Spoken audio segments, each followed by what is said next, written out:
Well, good morning, everybody. It's Friday morning in Toronto, and wherever you're watching us from, or maybe on replay, whether it's morning, afternoon, or evening, my name is Glenda Kroll, and I'm here as an empowerment coach because I believe that life is about empowering ourselves by our skills that we can learn, by the people that we can meet, and by just living and being our true selves. So today I have a very special co-host with me today, and he's a wonderful gentleman that I want to introduce you to. His name is Lambros Demos, and this gentleman has done incredible things. He is a seasoned and award-winning real estate broker who helps his clients navigate through the noise and frenzy of the current real estate market, which we're going to be talking about, so that they can win every time by their buys and their sells, whether it's in investments or whether it's their home. Lambrose is a best-selling author, and he regularly creates relevant content for social media. So we'll talk about how you can be watching him and following him so you can be learning as much more. So welcome to Let's Talk Real Estate, Lambros. Thank you for joining. Wow, what an introduction. Thank you so much. That's incredible. Thank you, Glenda. It's an honor to be here. I love it. So, part of, like I said, when I came on here right at the beginning, it's all about empowering people. And the more we understand, the more we learn about, everything out there, what's happening in the market, what's happening within ourselves, the stronger and the more intelligent we can make decisions. Yep. So first of all, tell us a little bit about you. Well, I mean, what's to say that you haven't already said in the intro? My name is Lambros Demos. I'm a real estate broker in the Toronto area, based in Mississauga, and my whole goal is to educate and empower my clients. So, making sure that home buyers and sellers are positioned to win, regardless of the market. Right, when it was going crazy a couple of years ago, or now that it's in a down market. So there's ways to position ourselves to succeed. Perfect. So that's what I want our conversation today to be. Everybody knows that interest rates have now started to rise. We already got, it was October 25th, I believe it was, that we had another increase into interest rates. So things are happening, and the market has softened up a little bit, and they're looking for all different reasons of why they're doing all this. But what I want to talk about is people are standing back going, oh my God, I can't afford anything now. And, let's talk about what people can do. Are interest rates causing markets to drop, the values to drop? I've only got a million questions for you. That's a lot to talk about right there. Let me start by saying people have short memories, right? So I want to go back to the pandemic when it first came in March 2020. Our interest rate, the overnight rate at that point in time, was at about 2%, if I'm not mistaken. And we had 3 consecutive interest rate drops in 1 month, which is unheard of, right? But it was a unique situation. Obviously, we hadn't been in this position before with the worldwide pandemic happening. And this is how the government reacted by reducing it by, it was at 1%. Regardless, it came down 3 times by, I believe, a quarter point each time, ending up at only 0.25 as an overnight rate. And that overnight rate basically was, static for the next year and a half or so, until this year, when all of a sudden we had the October, it was actually October 26th was the latest announcement. It was last Wednesday. And that was the 6th one this year. So all of a sudden they increased the rate 6 times in 1 year. Which, when you do that, it just catches people off guard. It shocks a lot of people. It could drive our economy into a recession. So, could they have started it sooner? I think they should have started sooner, and maybe make a gradual increase in interest rates, as opposed to this all of a sudden all these interest rates bunched together. And what that has done, it has taken the wind out of the sails of the real estate market, but which had to be done. Don't get me wrong. I'm not saying it's a bad thing. I'm not saying it's a good thing. I'm saying it had to be done because the market was out of control, especially earlier this year, January, February, and part of March this year. It was just out of control until the first interest rate hike announcement came in March. We were seeing double-digit appreciation month over month, never mind year over year. We were seeing daily changes in prices, right? You'd list a house, one day, and if you didn't see it, like if as a buyer, if you didn't see it the day it came out, you wouldn't get it because it would have been sold within hours, never mind days. So it was nuts, and people were bidding 100, 200, sometimes 300 plus thousand over the asking price, and that was driving up prices to a ludicrous, level. So something had to be done, and they stepped in, and that kind of took the wind out of the sails of the market. And then when that happens, buyers all of a sudden don't disappear. I mean, they're still there. The demand is still there. It's just that the prices have now changed, and buyers are looking to get a better deal. So if buyers perceive value, they'll jump all over it. We're still seeing bidding wars, even though we're in a down market. If you price it, properly or below market value or perceived market value, you will still get multiple offers. So I'll give you an example. If a house is worth, let's say it's worth 800 right now. Maybe during the heyday, you could have gotten 1.1 or 1.2 for it, but now it's back down to a reasonable level. It's worth 800,000. If you price it at 599, well, guess what's going to happen? You're going to get multiple offers on it. Right? So it's just supply and demand, same thing, right? So to say that demand is gone is not entirely true. It's still there. It's just buyers are looking for a deal. That's all. Yeah, and it's the whole idea of when somebody sees something that they really like, and home is depending on what you're looking at, but if this is a home thing, you're dealing with the emotions of people, and people buy through emotions. And when somebody sees a home that they really like, they're going to jump into it. Once they see it, then they know it's for them. People tend to go, and that's when the bidding war starts, and people jump in. Absolutely. And we saw that in full force during the crazy days, because people were invested. As you said, they get emotionally involved. And once they have skin in the game, once they put their offer in, now they're competing with, let's say they're competing with 13, 14 other offers. They go back and say, oh, okay, we'll go up another 10. We'll go up another 20. We'll go up another 50, right? We want to get this house no matter what, right? Well, so it's human nature.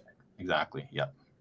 And that's the whole key, so, if you're looking at possibly selling your property and you're sitting there and thinking that interest rates are going to be happening and nobody's going to be, selling I'm not going to be able to sell my house. It's not that at all. You just have to, this is the time when you're going to have to do a little extra work, making sure that, you have that curb appeal in your property, making sure that, if you were thinking twice of, do I have to put that extra coat of paint on the inside to make it look a little nicer? These are the things you're going to have to do to make your property saleable. But most importantly, and at the end of the day, the most important thing is it has to be priced right.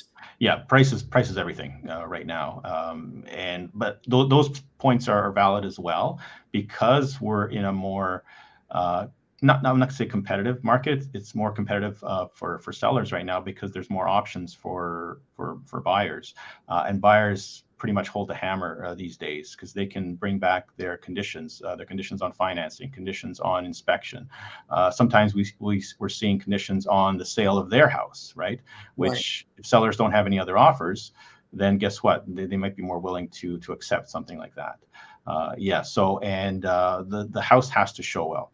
It has to be priced well, as we said, but it has to show well, as you mentioned, a coat of paint, clean it up, declutter it. You can't get away with just putting your house on the market and all of a sudden getting 20 offers. Those days are gone. But you now are competing against other houses. You better make sure that your house stands out amongst all the other houses. Yeah. And that's a huge thing right now. You have to look at a decluttering.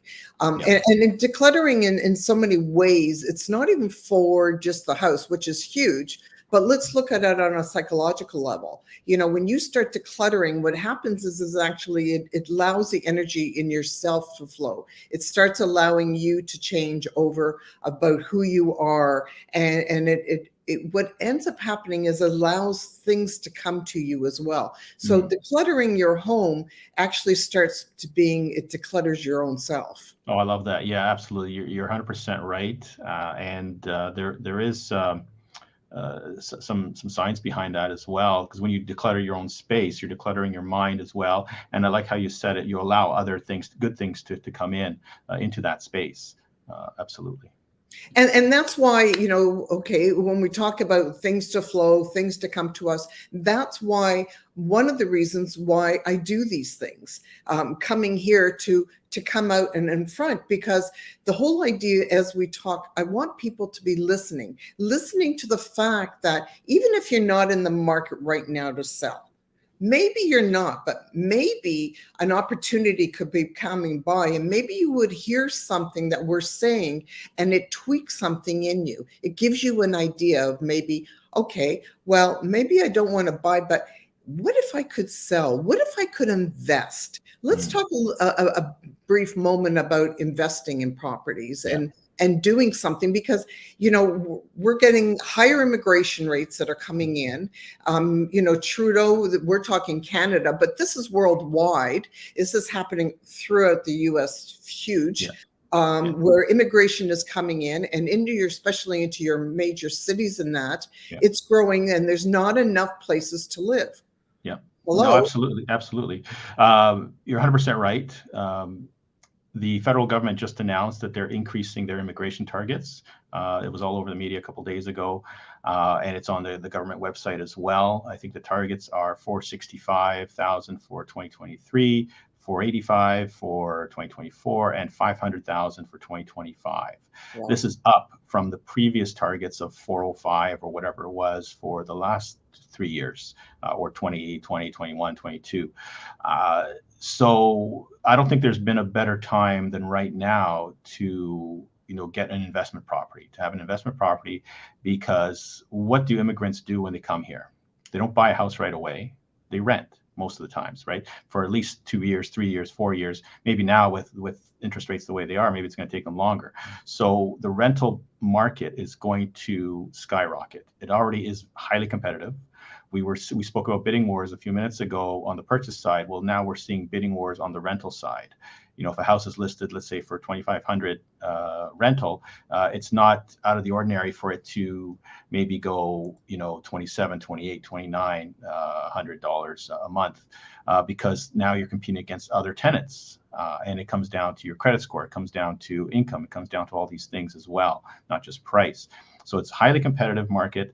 But the fact is, from a landlord's perspective, it's wonderful, because now you can get an investment property. You know that it's going to be rented out, and you have your choice of tenant as well. The interest rate doesn't matter, because you can write that off in a form as a tax deduction, right? So, I mean, landlords are laughing at this point in time. If you can get an investment property, that would be the way to go at this point in time. Yeah.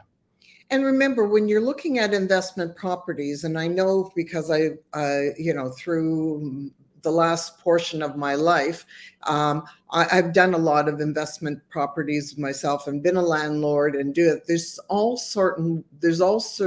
so many different ways that you can go in as an investor, where you don't have to do it by yourself. There's, you can go in and join up with people and through whether you do it financing or all different ways. So, this is something we'll deal with on another show. We'll talk about all the different strategies that you can use as an investor, but it's just out there to start thinking on different terms of looking at opportunities. Isn't life supposed to be about opportunities? Absolutely. There's always opportunities out there, especially in bad times, right? Whenever there's bad times, there's opportunity for someone out there. 100%. You just have to know where to find them and how to see them and take advantage of them. Right. So the problem is if you've got a closed mindset and you want to think of, times are really hard.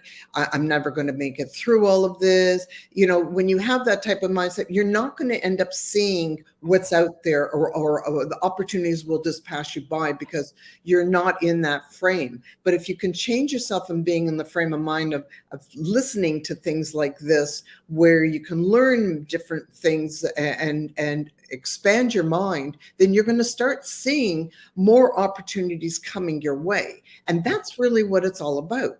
Change the way you look at things. Absolutely. Change the way you look at things and things will start to change, right? I'm not sure who said that. Wayne Dyer. Wayne Dyer. Okay, great. But it's so true. It's absolutely true. Take a step back. I sympathize and I empathize with people who have, problems right now.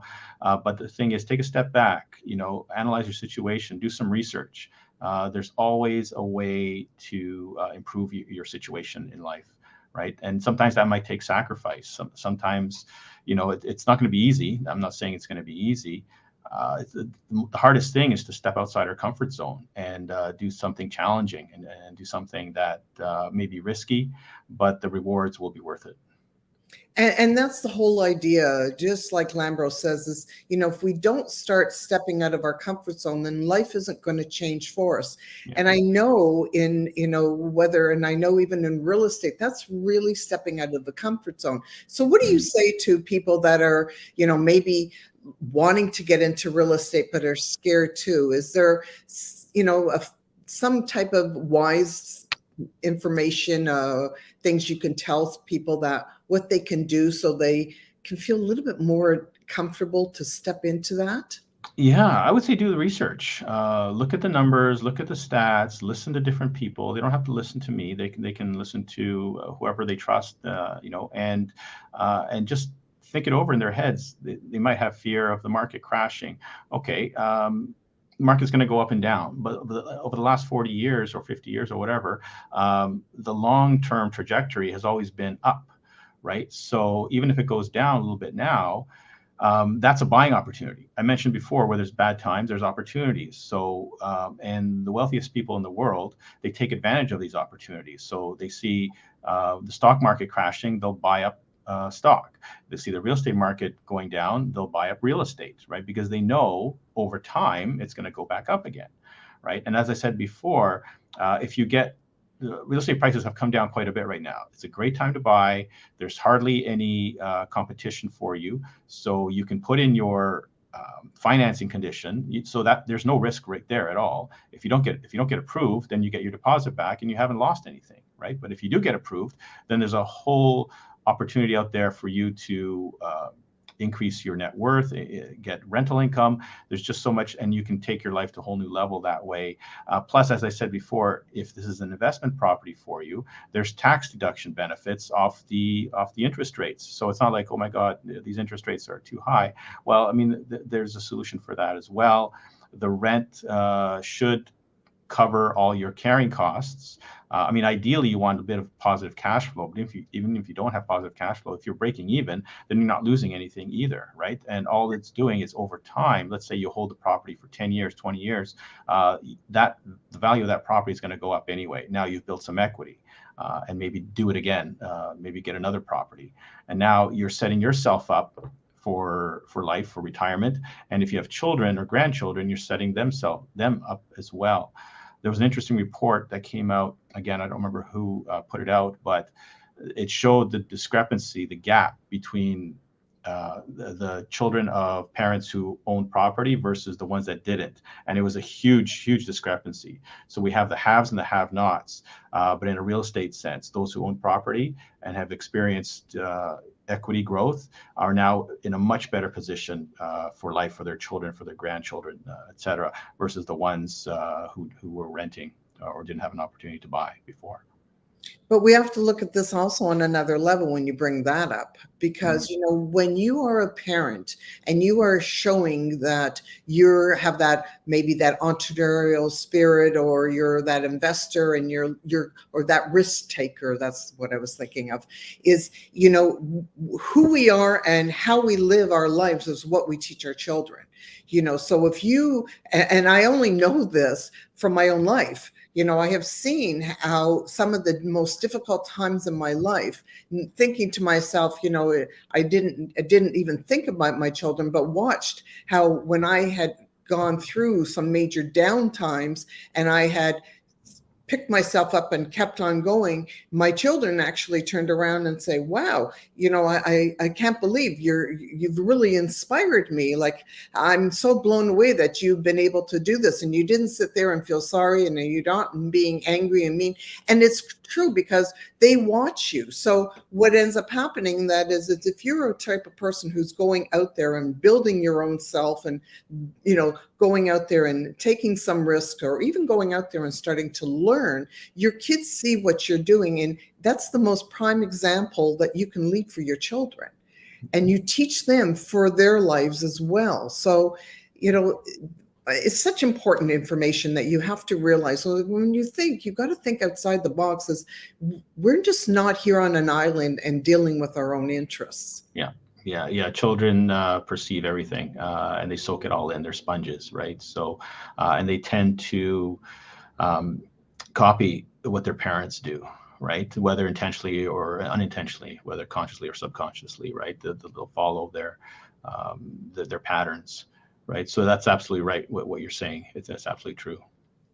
So let's go on to, part of real estate is about forming connections, your customers, your relationships. That's, but that also holds true. Good morning, David. Thanks for watching us today. And just to let you know, for anybody who is watching, we need to have, if you want to participate in this conversation, we would love it. You need to go to streamyard.com/Facebook, and that way Facebook will allow you to come in and come in and be active on this platform. So I would love that. So we do have, David has now proposing that he would like to ask us a question. So please just go for it, David. Well, we'll wait for him to come through and think. As I was just saying, relationships, whether it's real estate, whether it's business, whether it's our friendships, whether it's our special beings and our things, everything in life is building relationships, friendships, developing it. Tell me how, that's one of your prime things in your life and in your business. Let's talk about that for a moment. Absolutely. No, relationships are the key to success in anything, not just business, in life, and I actually just co-authored a book on that. It's called Local Leader Referral Secrets, and where we talk about, well, there's 22 authors in there, and we all talk about how we build relationships and different ways to leverage that for referrals for our business. And it's not just about the money. Again, it just makes you feel better and enjoy life and enjoy your business more, right? So one example is, if you wake up in the morning and oh my God, I have to put an ad out today, I got to go knock on doors, I got to make phone calls. Well, at some point in time, you're going to be sick of doing that. You don't want to do that, right? But if you wake up in the morning and say, oh my God, I have the example I used in my book is coaching soccer, right? I love soccer. So if I get up and say, oh, great, I get to coach soccer today. I get to, interact with players and parents, et cetera. You don't think of it from a business perspective, but at the same time, you're building these relationships with people, and eventually it's going to come around. Oh, what do you do? In real estate. Oh, hey, and then everybody loves to talk about real estate, so that conversation is a natural thing to occur after the fact, right? And if they know you, like you, and trust you enough, then hey, you're actually getting clients and referrals without even thinking about it. So, yeah. And listen, it's part of what we also want to do, is because when we can help one another, for me, it's about, creating a better world. And, like we've had enough, through, unfortunately, media is negative and it's always about the down times. Well, if we can start connecting up with people and doing something, and, it's not about money all the time, because to me, a relationship is wealth. Yes. Absolutely. Well, that's a great quote for sure. So as we create our wealth, and wealth, if any of you have listened to or read the book of Napoleon Hill's of Think and Grow Rich, when he talks about wealth, and if anybody hasn't read that book, I really highly suggest you put that on your list, because it's one of the greatest books of all times. But if you really look at it, and he lists all the areas of wealth, money actually is at the bottom of his list. And I think he's got about 10 things that he lists of wealth. And so it's not the dollars and cents in life that counts. And sure, we all need that, but that's not where it really begins. No, it's not. You're absolutely right.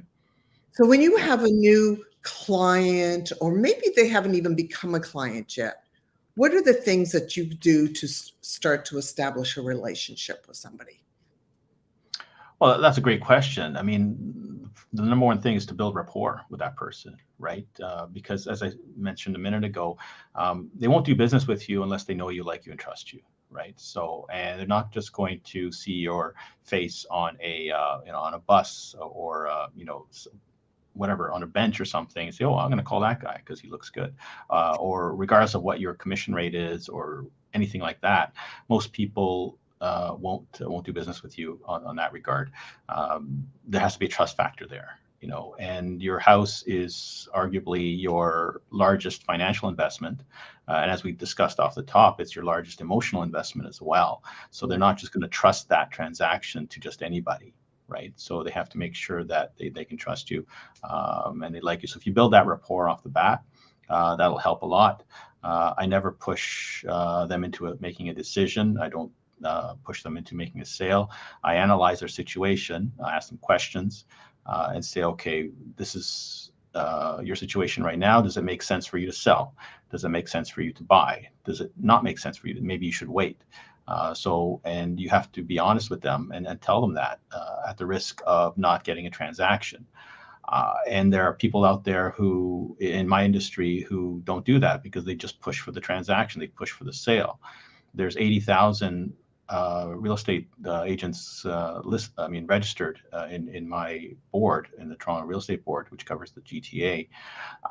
And unfortunately, not all of them are ethical, right? So there's that as well. So if someone's pushing you into a decision, maybe take a step back and say, why are they doing that? Is it really for my best interests, or is it for their best interests, right? So I'm always looking out for the client's best interest, and that's one way to build trust. Yeah. So, here's the thing, that if you're also looking when you're shopping for property, and, there's nothing wrong with going out and meeting people and picking people's minds. Yeah.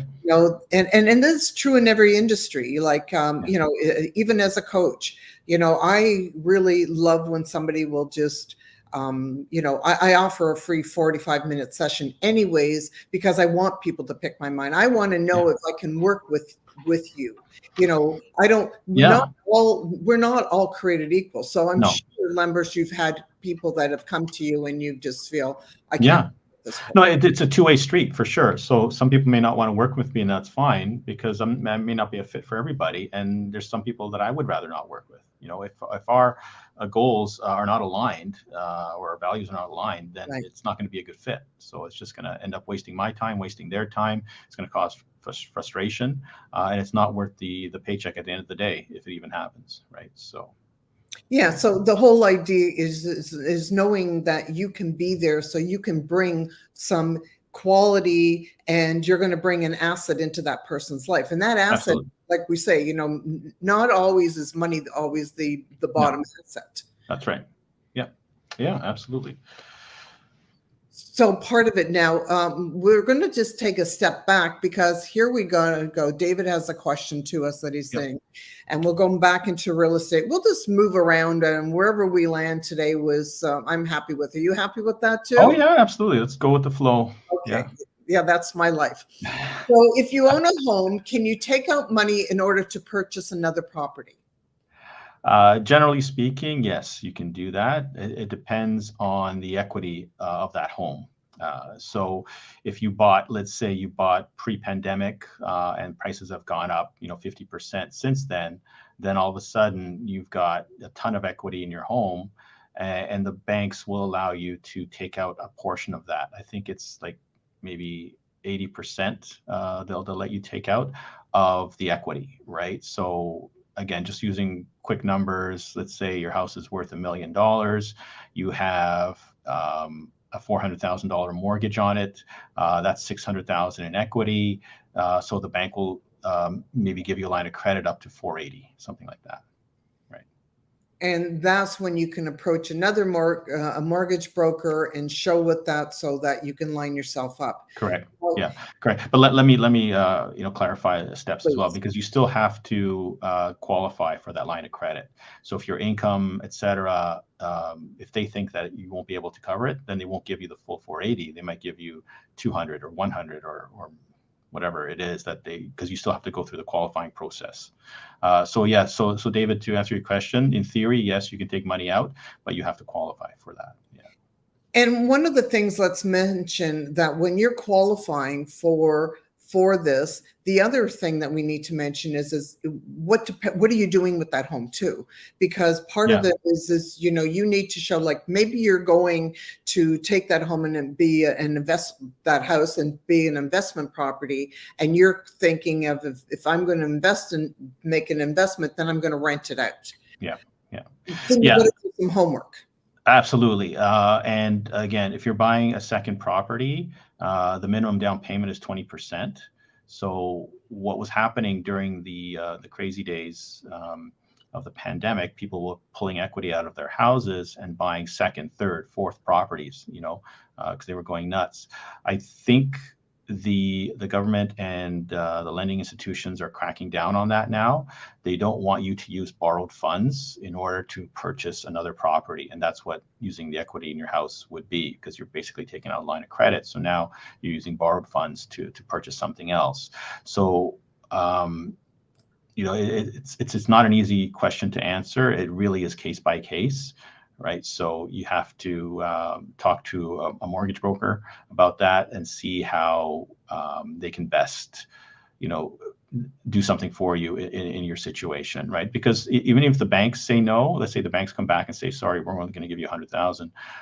There are alternative lenders. There are private lenders. Right. Yes, you may pay a higher interest rate, but as I said off the top a couple of times, that interest rate can be a tax deduction in some cases. So there's all kinds of ins and outs. It's a very gray area, so it's not a black and white answer. Yeah.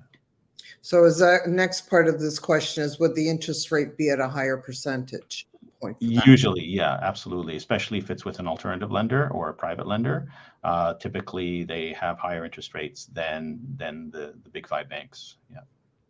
And if you're looking to rent out a property or looking to do as an investment, though, we can also look at that as what I'm saying, also doing homework of looking out as a rental property. What can you get as rental income for the property? These are the things. That's right. Also, and in some cases as well, sorry to cut you off, Glenda, in some cases the lender will take that into consideration. So they'll say, okay, how much can you rent it for? $3,000 a month? No problem. We'll give you $1,500 a month extra as additional income for that rent. Yeah. Exactly. Right. And you're welcome, David. So and through all of this, that we all have to realize is, again, the idea is going to people who are in the know, and don't say, no, well, I just can't do it. Maybe you can, maybe you just haven't looked at all the ways of doing it. Maybe there's other ways of doing it. So one of the ways I did many years ago with a property, so that it would really carry itself out and cash flow, is I converted the property from a single family home into a duplex. That way, that one property was giving me 2 rents. And that's the best way to do it. Have 2 streams of income from one property, because that increases your positive cash flow. It kind of gives you a buffer in case one of the units is vacant for a short time, et cetera, right? So, I've made mistakes too in the past. I didn't close on some properties for myself because the interest rate was too high, in my opinion, at that point in time. But I didn't see it as the cost of doing business. And had I had the foresight of saying, you know what, I'll bite the bullet and I'll pay this extra higher interest rate because it's the cost of doing business. And at least I would have gotten into the market. And we're talking, 10, 20 years ago. And so I've lost a lot of money because I didn't invest in these properties. And looking back now, it's like, oh my God, I would have had this went up, it's double the value now than what I could have bought it for. It's 3 times the value of what I could have bought it for, right? So it's just mind blowing. And while you're talking on that, let's go and hit in a bit about, you made an error in that which affected you in that way. Part of, in life is we're all going to make mistakes. And we look at mistakes in our lives as failures. And that is, like if I were to look up all the failures I did in life, my failures would outweigh all my successes. No doubt about it. I don't know about you, but, I'm just being real here. And, but instead of looking at that, and I know I've gone into real estate and I really at one point did some major things wrong by really not investigating enough in contractors that I had purchased and things like that, which really is another thing what we should be talking about if you're when we talk about investing or doing it on that level. But the idea is when you make a mistake, it's you just got to sort of get to the part where you got to claim that you made a mistake.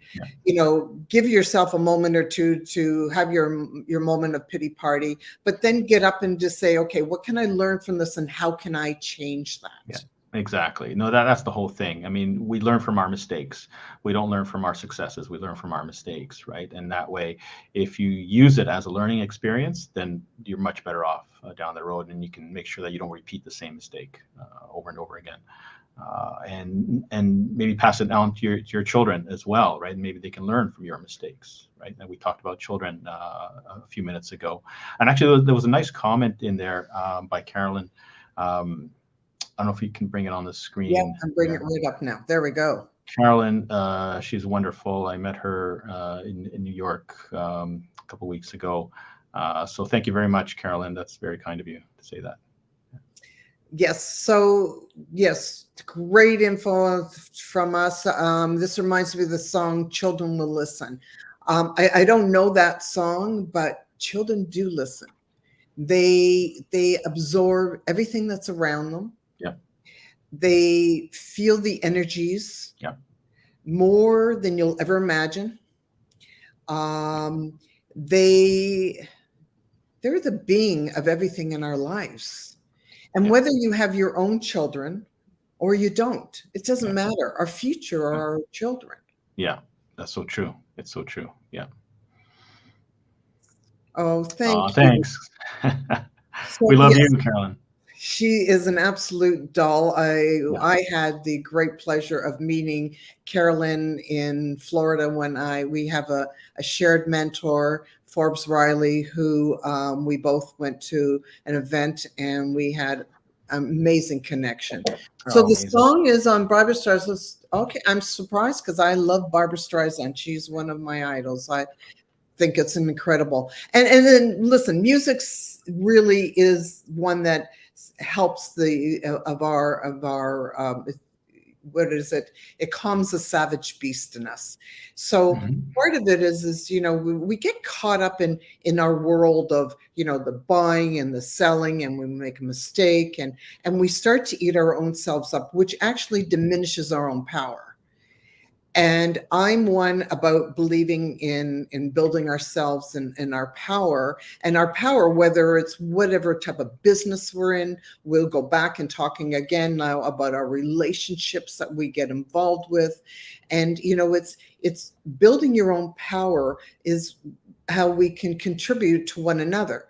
So people coming to Lambrose, and you can really feel people's energies and whether they're positive or negative. And we can by when people reach out to one another, we can, by giving them information, helping them to settle that discomfort maybe, or all those feelings that were there, that scaredness, discomfort, and things like that. Isn't that correct? Yeah, absolutely. No, everything you're saying, I'm just agreeing with you. I'm nodding here because I'm agreeing with everything that you're saying. It is absolutely true. Yeah.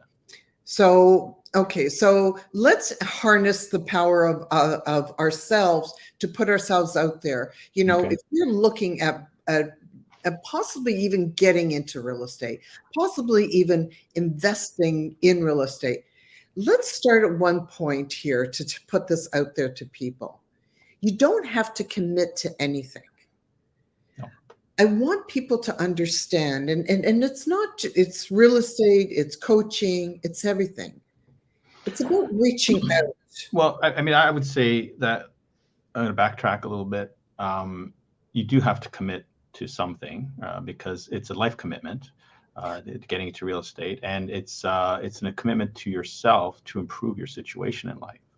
You know, so Sure. that's the way I see it.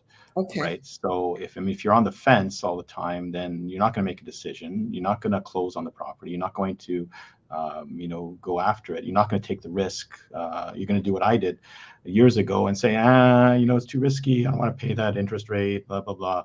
And then you're going to regret it 10, 20 years later. Right. So When you say of that, when I say you don't have to commit, I'm meaning in the fact, let me just break that down a little bit further. I'm meaning of, your first step that you can do is, if you're really feeling that way, is just by reaching out with somebody in the know to perhaps sit down and have some conversations. Yeah. So that Absolutely. you have more of an understanding. Yeah.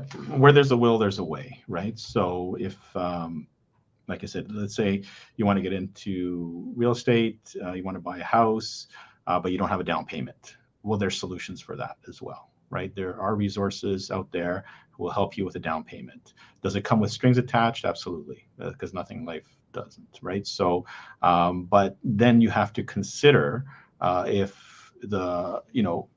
if it's worth it, right? Does it match your situation, right? So is it something that you can live with, right? Will it help you improve in life?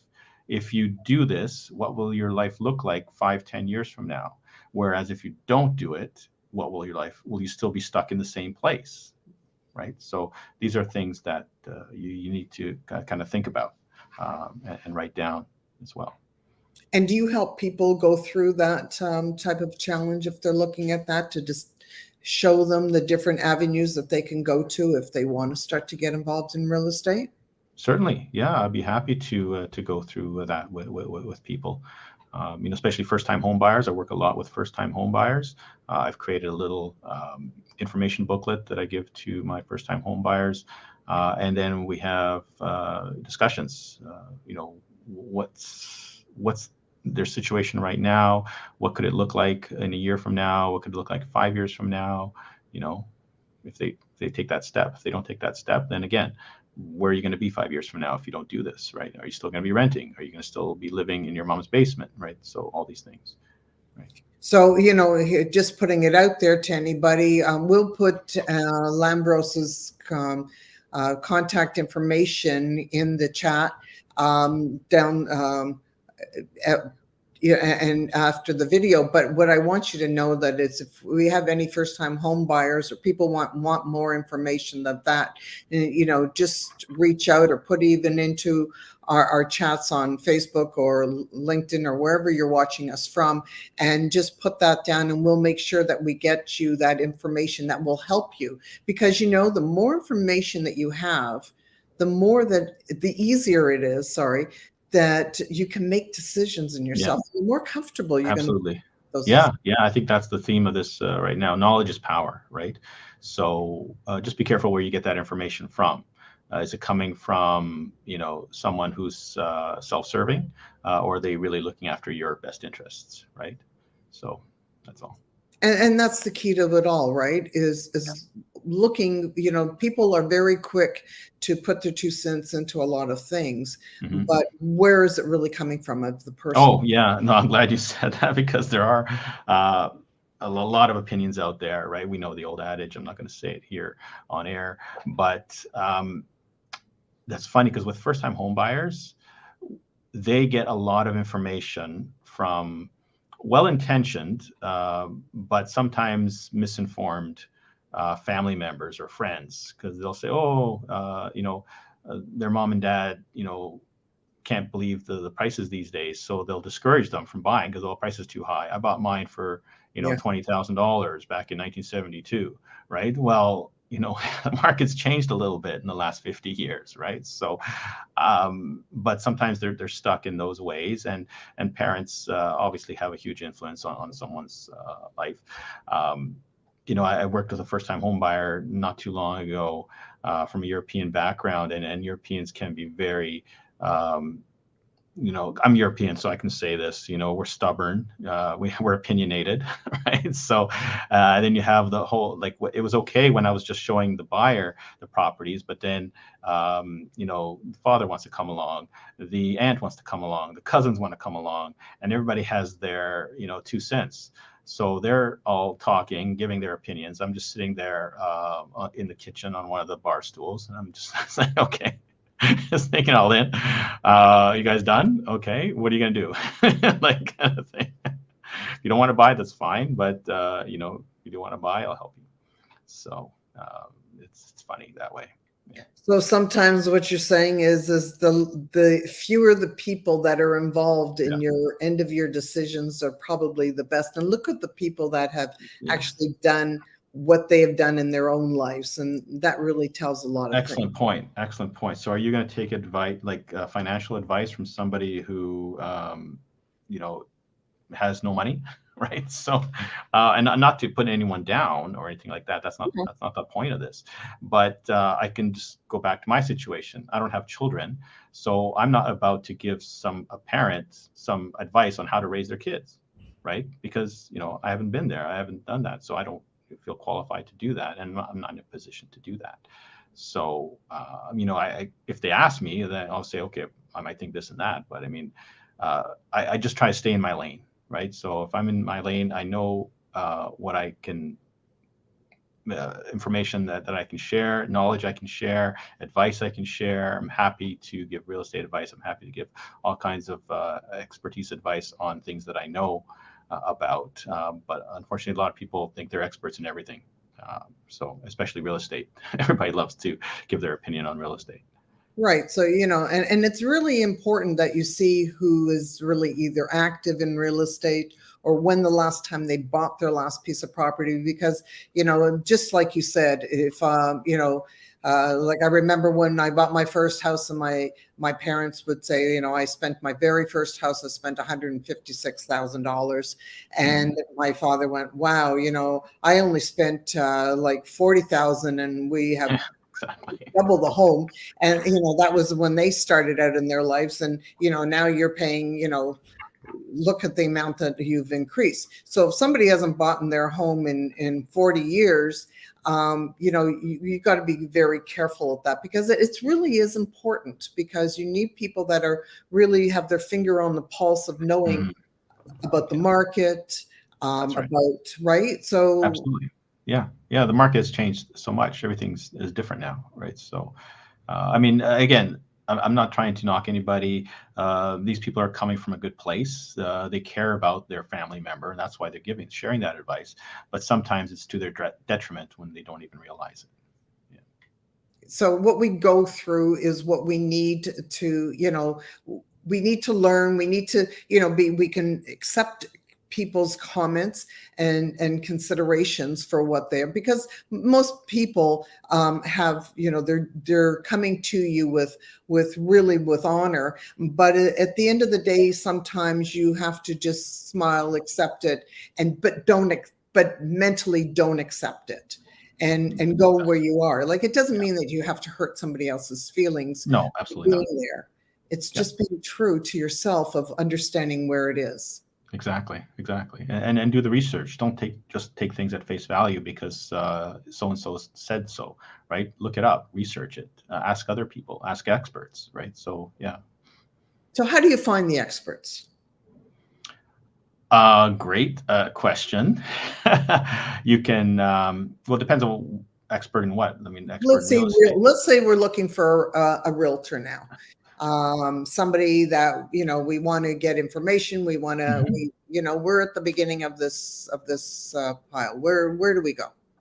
Well, I mean, referral sources, right? So you go to a trusted, friend or family member that maybe has used a realtor in the past, and just say, hey, can you recommend anybody that you've worked with and you trust for you? And then they might say, yeah, absolutely, call this person or call that person, or maybe the opposite. So they, whatever you do, don't call that person because they screwed me. They're only out for themselves, that kind of thing. So that's the number one place to go. Number two, you can look at reviews. The great thing about the internet these days, I mean, everybody's got reviews, right? So go in and check out those reviews. And if they resonate with you, then reach out to that person, have an interview with them. You don't have to sign any contracts right off the bat. Get to know them first, right? I invite buyers over to my office. We have a coffee and we chat and say if we're a good fit, by all means we can start working together, right? Same thing with sellers. We sit and chat. Sometimes I'm on the other day, I was on a listing appointment for over 4 hours because we were sitting and chatting and they're asking me questions. And before we realized it, we're 4 hours in, like, oh my God, so that's the thing. So talk to people, get referrals. If no one can refer anybody to you, then reach out and find them online. And interview a couple of them, right? You don't have to just go with the first person that you speak to, unless you really, really, resonate with that person and you have a good connection right off the bat, then that's fine too. No one's saying you have to conduct interviews with 5 agents or 3 agents or what have you, right? But if you feel more comfortable that way, I mean, I think everybody's different. There Yeah. are people who make decisions emotionally, and there are people who make decisions analytically, right? So, and usually those in every couple, what I found is one is very analytical, and the other one's very kind of emotional, right? So Emotionally. you have to kind of appeal to both sides, right? So I always bring stats with me. I always bring numbers with me because I'm not sure who's going to respond to that information versus the other party who might just respond to the questions that I'm answering and the energy, as you mentioned before, in the room, right? So it depends on how you make decisions, how one person makes decisions, whatever's comfortable for you that way. Yeah. And it's so listen to yourself. I teach this as well. And it's so important because the times in my life where I didn't listen to myself, like listen to the feelings, when you feel comfortable with somebody, and this is all part of relationships too. Mhm. We have this inner soul in us that tells us when things are right and wrong. And when there's things that are happening, and if you meet someone and there's something inside of you that's stirring, then stop for a moment and feel it and listen. It's Yeah. the best indicator that we can have. Yeah. Yeah. If it feels wrong, then it probably is, right? So trust your instinct, trust your intuition. I learned a long time ago to listen to my intuition. Sometimes I still don't, right? So, Yeah. and it always ends up the wrong decision, right? Like I'll give you a silly example. If I'm driving along and I know I have to go straight for some reason, but my intuition is telling me to turn right, it's like, well, why would I turn right? My destination is forward. And all of a sudden I go forward and I run into a traffic jam. And it's like, you know what? Maybe I should have turned right and taken a bit longer route just to get to my destination. Yeah. Right. So it's something silly like that, but I'm saying that's a small example versus life changing examples. So sometimes a decision feels right. It usually is, right? If it feels wrong, then it usually is wrong. Yeah. And that really goes on people Yeah. because you can really feel into you if, how people talk to you to talk down to you, you know. So if you find Yeah. somebody that is, you know, very, I believe that to have a proper relationship, that you have to be on the same level. I'm meaning that when we put people up on a pedestal, it's not a just relationship. Yes, we're all at different levels, you know, with what our skills are and things like that. But nobody should be talking down to you or making No. feel any of those things. 100%, 100%. As our friend Chris Winfield said, if you put somebody on a pedestal, they'll be looking down on you, right? So it's so true. Yeah. So what a crazy and, you know, today's conversation went a little bit all over the place, but not really, right? These are all things that are so important in everyday life. And, you know, Lambros, I can't begin to tell you how grateful I am that you've come on and joined me today and put some insight out there, and, you know, of really, these are the life's lessons that we need to know about growing in ourselves and becoming the better us. Yeah, 100%. No, the pleasure is all mine, Glenda. I'm very grateful that you asked me to come on today. It's a lot of fun, and I'd love to do it again anytime. Oh, I'd love it. Yeah. So let's tell people that if they're looking to, if they want to just reach out and talk to you and maybe get a little bit of insight into where, you know, where the market is, where it's going, what your Absolutely. feelings are, and so Yeah. forth. Yeah. I mean, I think the best thing is to go to my website, DemosRealEstate.ca, because from there you can get a little bit of feel of who I am and what I do. I have videos on there. I have a ton of information there for home buyers and home sellers. Also, I have links to my social media accounts. So if you want to follow me on social media, by all means, I'd love it. I put out a lot of informational videos on Instagram and YouTube, etc. Reels, all that fun stuff. And I try to keep it light as well, right? So I don't just put out a boring market stats update, you know, with numbers. You know, I try to spice it up a little bit, you know, keep it entertaining for people, keep it fun, keep it light, right? And if you want to chat, by all means, I'm not one of those secret agents, I'll call, that don't give out their cell phone numbers and say, oh, you got to call the office and the office is going to page you, and then they get back to you like 2 days later, kind of thing. So no, I have my cell phone out there. Call me, text me, and if I don't get back to you right away, if I don't pick up, it just means I'm with another client or in a meeting or something like that. So but at some point in time, we'll get back to you as soon as I can, as soon as I have a minute. Wonderful. Well, everybody, it's all about educating yourself. It's about being there, asking the questions. Remember, there is no wrong question. There is no question that's stupid. You know what? If it's in your mind, then it's important to be asking. And, you know, don't worry about what anybody else is thinking about you or saying about you. It's all about you. That's really what it's all about. So thank you so very much for this wonderful conversation today. I'm hoping that we've put some information out there that will give people things to think of, that maybe will help them grow a little bit. And most importantly, will give them something that will actually help them to move forward in their life. Yes, amen to that. Hope it's helped somebody in some way today. Help one person every day, right? That's our motto. That's what it is. Help one person every day. Thank you, Glenda. Yeah, thank you, Glenda. You have one little tidbit you want to put out to before we end the show? Yeah, I mean, we've been speaking a lot to home buyers and sellers. I also want to speak to any other real estate agents that are out there.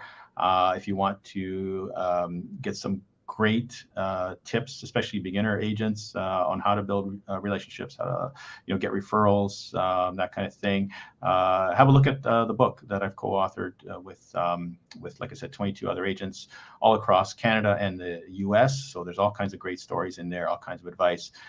You can still get the paperback at cost, I believe. Which is a great deal, and the or the e-version, which is like a nominal price of $1.35 or something like that. So it's well worth it. And the name of the book again is? It's called Local Leader Referral Secrets. So if you reach out to me, send me a DM, send me a text message, I'll send you a link to the Amazon page for it. Yeah. And even better, we'll put a link to that as well. Fantastic. After this. So you'll be able to reach out and, like I say, just educate, educate, educate. Sure. It's all worth the money. Exactly. Thank you so much. And I wish everybody a wonderful weekend. And most importantly, remember, really, everything in our life has to start with you. Enjoy. Thank you. Bye.